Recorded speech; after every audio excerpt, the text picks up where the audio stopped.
하고 사랑하는 우리 국제 여러분 반갑습니다. 여러분의 천만 라디오 천회장입니다. 이제 또 늦은 밤 시간이 됐습니다. 이제 주요 방송 다 끝났고 이제 마지막 방송하고 천회장도 끝나라로 가도록 하겠습니다. 여러분 한 주 동안 잘 보내셨고 또 주말도 재미있게 보내셨으리라 믿고요. 또 내일 장이 열리잖아요. 내일 장이 열리니까 또 파이팅 합시다. 내일은 무슨 날이에요? 벌써 스승의 날이네. 스승의 날. 여러분의 스승 선생님, 선생님한테 꼭 인사할 수 있도록 하세요. 그래도 자기 살아가면서 자기 멘토나 아니면 선생님한테는 인사할 줄 아는 그런 우리 구독자가 되었으면 좋겠어요. 알겠죠? 꼭 그렇게 실천할 수 있도록 합니다. 감사, 인사, 메시지 정도는 전달할 수 있는 그런 사람이 됐으면 좋겠고요. 한번 또 장을 살펴보도록 하겠습니다. 또 다음 주 한번 살펴보고 최근에 국내 증시가 약세를 보였는데 이런 상황에서도 이번 주도 박스권에서 등락을 반복하지 않겠냐, 왔다 갔다 하지 않겠냐, 그렇게 보고 있어요. 박스권. 미국의 부채 한도 협상에 대한 불확실성 등 그 대외 변수가 지수 상단을 제한할 거다, 그런 이야기가 있어요. 아직까지도 미국의 부채 한도 협상이 안 되고 있어. 이렇게 최강대국도 이렇게 비리비리하고 있어요. 바보같이 지금. 바보라기보다는 참 한심스러워요. 저는 보면은 이게 참 얘들도 여야가 지금 뭐 제대로 안 되는 거야. 응? 여당과 야당. 참 깝깝한 나라입니다. 내가 볼 때는. 또 증권가는 이번 주 코스피 지수 예상 밴드를 2420에서 2550으로 이렇게 보고 있는 것 같아요. 밴드를 보고 있는데 제가 봐도 한 2500대에서 뭐 오르락 내리락 하면서 거의 줄타기 하지 않겠나 하는 생각이 듭니다. 한국거래소에 따르니까 지난주 코스피는 전주 대비 1.02% 정도 하락을 해서 2475.42에 거래 마쳤고 코스피는 최근 4거래일 연속 하락 마감을 했습니다. 결국 2500선도 내줬고 코스닥은 2.267 내려서 822.43 8243점으로 마감을 했어요. 미국의 부채 한도가 문제 있고 뭐 경기 침체 우려 있어요. 지역은행 우려 등 하여튼 불확실성이 많아. 미국 부채 한도, 뭐 경기 침체, 지역은행 하여튼 이런 글로벌 증시 전반적으로 위험 회피 선호 심리가 강해요. 강하다 보니까 국내 우리 코스피도 왔다 갔다 하고 있는 거야. 지금 같이 동조하는 것 같아요. 뭐 약간 커플링 되는 그런 모습을 보여주고 있다. 그렇게 보시면 될 것 같습니다. 일단은 미국 증시가 물가 안정에도요, 지역은행 위기가 재부각되고 있습니다. 또 터질지 몰라, 미국은행. 요즘 미국은행도 아주 개판입니다. 여기 또 부채 한도를 둘러싸서 정치권의 분열로 부진했던 점도 한국 증시에도 부담 요인입니다. 얘들도 보니까 뭐 민주당, 공화당 개판이야. 또 엉망입니다. 여기도 보니까. 결국은 우리 같은 나라 또 힘이 약하니까 또 영향을 받겠죠. 이렇게 글로벌 금융시장은 백악관과 의회 지도부 간의 부채 한도 협상을 주목을 하고 있어요. 안전자산 선호 심리가 높아진다. 안전자산 선호 심리가 높아지고 경기 침체에 대한 우려도 여전히 진행되고 있어요. 계속 망한다, 안 좋다, 그런 얘기들 계속 떠들어대고 있습니다. 뭐 각종 유튜버, 뭐 기자, 뭐 교수, 별의별 사람들 다 나와가지고 하반기에 망합니다, 폭망합니다, 다들 떠들어대고 있어요. 과연 그게 될지는 봐야겠지만은 하여튼 수출 의존도가 높은 한국은 상당히 부정적이다, 뭐 그런 이야기들도 하고 있는데. 이 같은 상황이 이어지다 보니 이번 주 국내 증시는 박스권 흐름을 보이지 않겠냐, 그렇게 보고 있고 미국의 부채 한도 협상이 교착에 빠지면서 개미들의 투자 심리는 위축이 되고 주가는 좁은 폭에서 등락을 이어가고 있죠.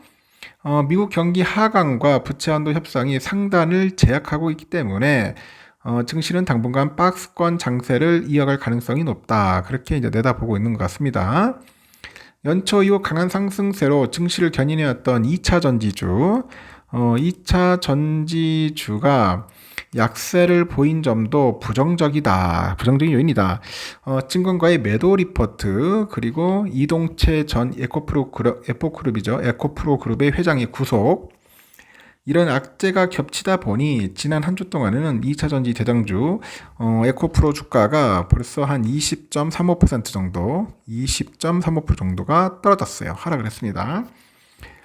너무 미친 듯이 올랐어요. 결국은 빠질 수밖에 없죠. 많이 빠졌습니다.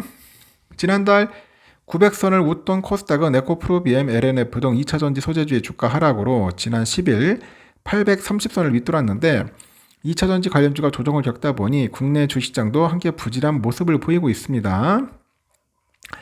이번 주 증시에서는 미국의 가계 소비를 가늠할 수 있는 지난 4월 그 소매 판매 등 주요 경제 비율과 주목을 끌 건데 오는 19일에서 21일 일본 히로시마에서 열리는 주요 7개국 G7 정상회의도 관심이 쏠리는데 21일에는 한미일 정상회담이 개최됩니다. 주요 경제지표하고 연방준비제도의 의원들의 발언, 미국 부채 한도 협상 등 금융시장에 영향을 미칠 만한 변수들이 많고 미국과 중국의 경제지표 결과에 따라서 경기 방향성에 대한 다양한 의견이 나올 수 있고요. 연준 의원들의 발언은 연내 금리 인하 기대를 낮출 수 있어요. 이렇게 경기 침체 우려 속에 진행됐던 1, 4분기 실적 시즌이 양호하다는 점은 긍정적인데 이 때문에 실적을 기준으로 해서 종목을 살펴보는 전략이 유효합니다. 일단은 시장 전망치가 존재하는 코스피 200 기업 가운데 91%에 해당하는 기업이 실적이 발표된 가운데 이들의 실적 관계는 합계는 전망치를 웃돈 것으로 보이고 실제 실적이 전망치를 상회한 기업의 비율은 56%로 집계되고요. 기업의 실적 턴어라운드에 대한 기대감이 지수 하단을 지지하는 요인으로 작용할 것 같고 실적 시즌에 따른 종목 간 차별에 관심을 지속적으로 가질 필요가 있다. 그렇게들 이야기를 하는 것 같습니다. 하여튼 뭐 금요일날은 그렇게 재미없는 지수 보여줬고 토요일날은 보니까 또 영국, 프랑스, 독일은 올랐는데 미국은 좀 빠지더라고요. 보니까 아쉽게도 나스닥 빠지고 S&P가 조금 조정을 받고 빠졌습니다. 우리의 필라도 좀 어리버리해요. 지금 보니까 3천선에서 왔다 갔다 하는데 이 3천선에서 지금 계속 박스권에서 왔다 갔다 하고 있습니다. 조금 빠졌죠. 0.2%. 그리고 환율은 1344원, 14원 정도 올랐어요. 달러 1분엔 0.47원 좀 올랐고 유가는 0.83 빠져가지고 70.04달러, 일본 엔화 990.38, 유로화는 1458.37, 중국 위안화 190.75, 휘발유 1634.29원 좀 빠졌습니다. 국제금가 2019.8달러, 국내는 86,138.49원입니다. 10년물 국채 금리는 3.4630 조금 올랐습니다.